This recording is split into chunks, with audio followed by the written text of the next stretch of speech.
Quand on arrive sur un terrain comme ça, ce matin on est arrivé, il y avait de l'herbe partout. Comment on fait pour faire de la permaculture ici? Du coup, on a fauché.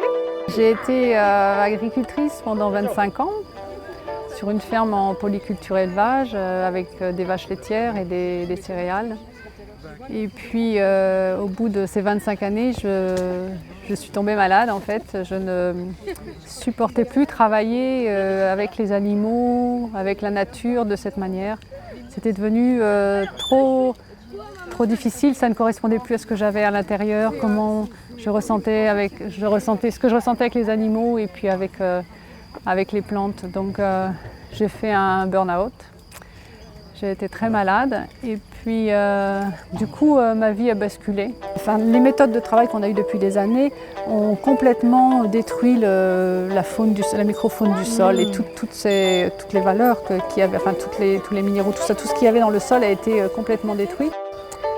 Et suite à ça, il m'a fallu un certain temps parce que je suis tombée très malade, donc un certain temps pour me remettre de tout ça. Il m'a fallu 7 ans. Dans ces 7 ans, j'ai repris les études parce que je voulais valider mes acquis. Donc j'ai fait un BTS on appelle ça un BTS Axe, analyse conduite des systèmes d'exploitation, puis un BTS en gestion forestière. Et puis j'ai fait le chemin de Saint-Jacques-de-Compostelle.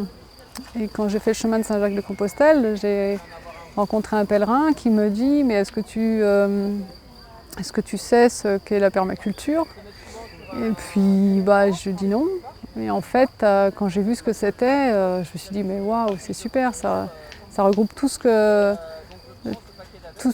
j'ai envie de défendre, ou voilà, tout ce qui me tient à cœur. » Et du coup, je me suis renseignée et je suis allée me former à la ferme du Bec-et-Loing en Normandie. Et donc c'était vraiment une formation super avec des gens fantastiques, un endroit très apaisant, vraiment un bel endroit. J'ai pris un peu beaucoup. Hein. Hop.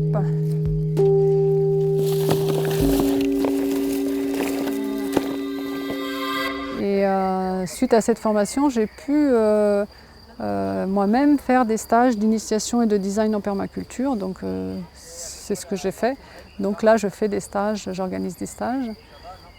Et puis je fais des conférences parce que j'aime bien le contact avec les gens, j'aime bien l'interaction. Et quand je fais mes conférences, en fait, je fais participer les gens, je fais pas le déroulé, enfin je fais mon déroulé, mais j'aime bien qu'ils m'interpellent. Et puis parce que je dis beaucoup plus de choses que si je suivais que ce que j'ai préparé, quoi. Donc j'aime beaucoup faire des conférences. Et puis j'organise aussi des chantiers participatifs. Et j'aime beaucoup faire ça parce qu'en fait on s'aperçoit que les gens, quand on travaille tous ensemble, il se passe plein de choses. Ça crée des liens, il y a des échanges de savoir, tout le monde sait quelque chose, c'est chouette, quoi. On apprend tous, quoi. Donc j'aime bien faire ça. Dans votre jardin, quand vous, par exemple, vous récoltez vos